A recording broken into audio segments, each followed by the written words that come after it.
I'm Tom Wiley, District 6 Commander of the American Legion, Department of New Hampshire. Today, we focus on just one of the many community youth-oriented programs, that being the high school oratorical. The American Legion Oratorical Contest exists to develop a deeper knowledge and appreciation for the U.S. Constitution among high school students. Since 1938, the program has presented participants with an academic speaking challenge that teaches important leadership traits, the history of our nation's laws, the ability to think and speak clearly, and an understanding of the duties, responsibilities, rights, and privileges of American citizenship. In other words, it's a constitutional speech contest. Young orators earn some of the most generous college scholarships available to high school students. Over 138,000 in scholarships can be awarded each year. The overall national contest winner gets an $18,000 scholarship. Second place takes home $16,000, and third gets $14,000. Each department or state winner who is certified into and participates in the national contest first round receives a $1,500 scholarship. Those who advance past the first round receive an additional $1,500 scholarship. The American Legion's national organization awards the scholarships, which can be used at any college or university in the United States. High school students under the age of 20 are eligible. This includes homeschooled, private, charter, and public schools. Competition begins at the post level, advancing to the district level and to a state competition.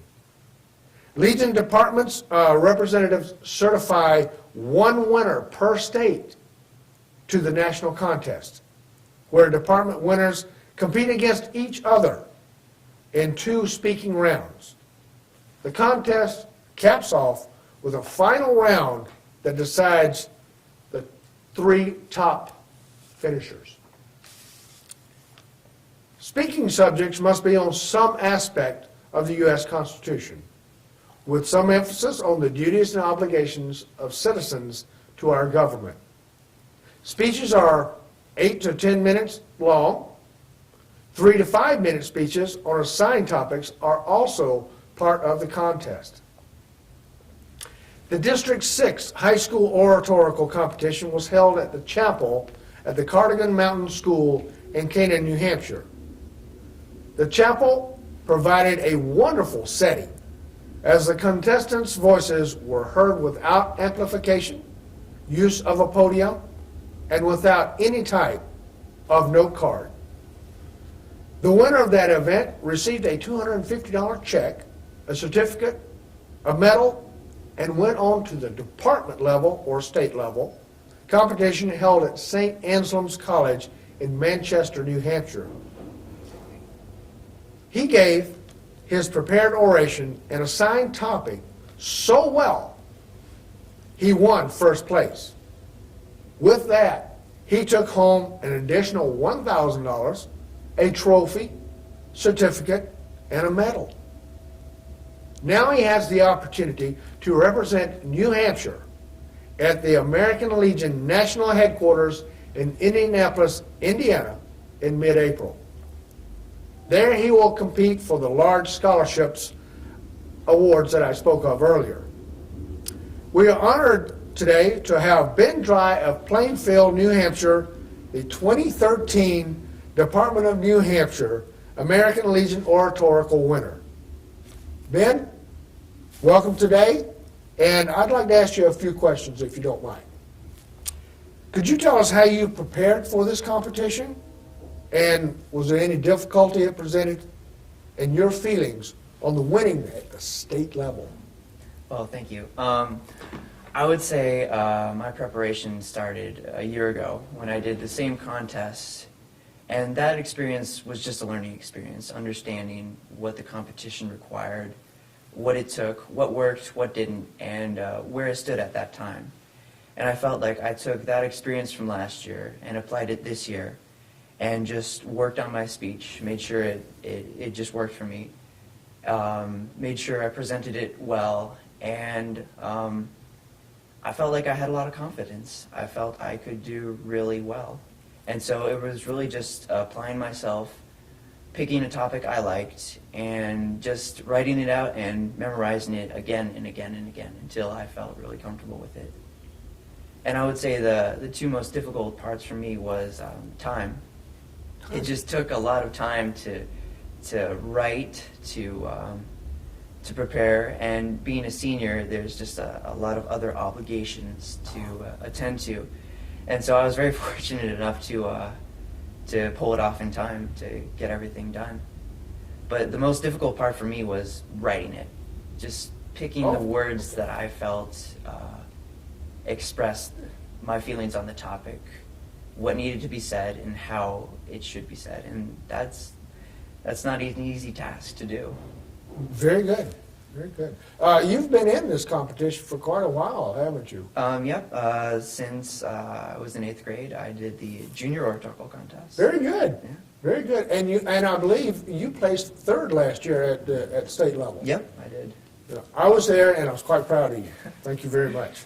There are coincidences that surrounding your state level win this year, and I would like to have Ben's mother, Margaret, try to explain that. Welcome, Margaret. Thanks, Tom. Tom, we were on our way to St. Anselm, and we were going to be on time, 8:30 in the morning. It's a fair drive from Plainfield, New Hampshire. Yes. And about exit 5 on I-89, I went to clear the back window and noticed that I couldn't see out of it because there was a large cloud coming from the back of our car, which we thought was snow coming off of the roof. It wasn't. It was the head gasket blown in the car. So we pulled over off of the highway. Immediately, two gentlemen stopped in two different cars. One diagnosed the problem and headed off to a doctor's appointment. The other lived, coincidentally, a half a mile down the road, went to his home to get antifreeze, water, and some pliers to reconnect the hose to the engine for us. As we sat watching the steam pour out of the car, we realized we weren't going to get to St. Anselm's on time. Oh. And so I called to leave a message to let you know that we were stuck, and hopefully somebody might come get us. I wasn't sure. But as we kind of looked at our watch, the guy who was helping us said, I'm not doing anything this morning. I can take you down to St. Anselm. That was great. It was wonderful. I decided that I should stay with the car. My husband was going to meet us, and we'll wait for AAA. And he took Ben to the Institute of Politics and got him there not too long after it would have started. So Right. fortunately, you knew he was coming, and I was confident that he would make it there and be able to do okay. Unfortunately, I wasn't going to be able to be there to see it. Oh. But we've been practicing every night for the last 2 weeks. It wasn't going to be a speech that I didn't know. Right. But one of the things that as a parent you get to do in the audience is to hear all the other competition. And the competitors don't get to hear the other speakers because they're in seclusion from the rest of the contest. And I always enjoyed listening to everybody else's speeches. We did arrive finally just after Ben gave his short oration, so we really didn't hear any of the oratory in this year's competition. But that's happened to me before, because when our oldest daughter won in 1999, I was pregnant with our youngest daughter and wasn't able to travel, and so two folks from the Post took her down to the competition, and she came back saying, I'm going to Indianapolis. I wasn't able to go to Indianapolis with her either because I'd had a baby 4 days before, and she was in the intensive care nursery, and I wasn't really equipped to travel to Indianapolis. So my sister graciously was the escort to Melissa when she went in 1999. So both times that my kids have won the state competition, I haven't been there to hear them do it. Wow. But You're what I refer to as your Good Samaritan was, do you know the name? yeah, his name is Woody Roberts from Hopkinton. He Oh. was very, very nice to us, and stopped by afterwards, after he dropped Ben off and came back to his house, saw us still on the side of the road, stopped by and said he'd gotten in there on time. When I offered him something for gas, he said, no, just have Ben send us a postcard from Indianapolis. Very good, very good. We did stop by his house after Ben won to let him know how Oh, everything went out. He great. was ecstatic. Well, who brought Melissa up when she competed there? The Rick and Sue Pond. Oh, from Lyme, Yep. Lyme, New Hampshire. And Very they nice. were in the audience Saturday when Ben won also. Yes, yeah. So We they've seen more than I've seen. Oh, My kids very are- good, very good. That's wonderful. I was there and I heard the orations, and they were wonderful. I guess I'm prejudiced on that part. He blew them away, folks. As far as I'm concerned, he blew them away. I really, really appreciate the effort that Ben has put into this. Margaret, while we're on the subject, could you express your feelings on being a parent of several winners in this constitutional speech program? Well, first of all, you should know I have 9 children, and most of them, if not all of them, have competed to some level in the national or in the state and district competitions. Melissa set the bar high by winning as our first student, but others have participated and gone to state and done well, but haven't won the state competition. However, they've enjoyed competing, and once you started the junior oratorical contest, we've had orators in our family who started in the junior and moved up to the senior. They found that to be very helpful. Gets them acquainted with the process, gets them used to speaking in public, and prepares them to go on to the state level and the high school level. All right. I believe New Hampshire, the Department of New Hampshire American Legion, is the only one with a junior oratorical program, and it's quite useful as a stepping stone for the high school oratorical program. It's a great start. And the kids have taken a great interest in this, and I believe there might be a young dry that's going to compete in that one also. She's home memorizing her speeches for next week. Yeah. Isn't that great? Isn't that great? We do have a special oration today that I would like for Ben Dry, the 2013 Department of New Hampshire High School Oratorical winner, to give his prepared oration. What makes a good stew? The right combination of ingredients at the right time and the right setting. Bites of meat, usually taken from tough, sinewy muscles, are combined with hearty vegetables and seasonings and cooked low and slow, bubbling away until the flavors melt. The Constitution is like a stew. The philosophies and documents of history are the ingredients that compose it. The ideals of liberty and justice, the inalienable rights given by God, and the contract between the government and the governed are the foundation. The governments and civilizations of old are the rough and gritty meat, softened and made useful. The roles and limits of government are the vegetables which make up a large portion of the stew. The right of self-government, the rights of citizens, and states' rights are the seasonings. The Bible, Athens, the Magna Carta, Montesquieu, Thomas Hobbes, and John Locke. What is the connection between these seemingly unrelated subjects? The answer is surprisingly the U.S. Constitution. Like a stew and its many components, the Constitution has no one single influence. It is a conglomeration of the major ideas of history. What influence did these people and documents have on the Constitution? In 1787, 13 states came together in Philadelphia as part of the Constitutional Convention. The main purpose of the convention was simple: to replace the failed Articles of Confederation, which were leading the fragile new nation into turmoil, with a new document that would not only define the role of government, but also the power of the states and the rights and freedoms of the people. Today, we know this document as our Constitution and law of the land. Yet at the time of the convention, the delegates had no similar documents to compare with to understand if this idea would succeed or fail. How did this convention of undoubtedly the most brilliant minds of the time create this document that has withstood the rigors of history? What influenced it?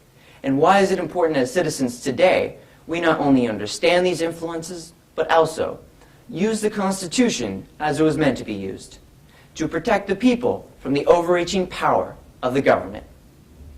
Our Constitution has survived because it combines so many of the fundamental ideas found throughout history. Well-read, educated men use their vast array of knowledge to create one of the longest-lasting constitutions in the world.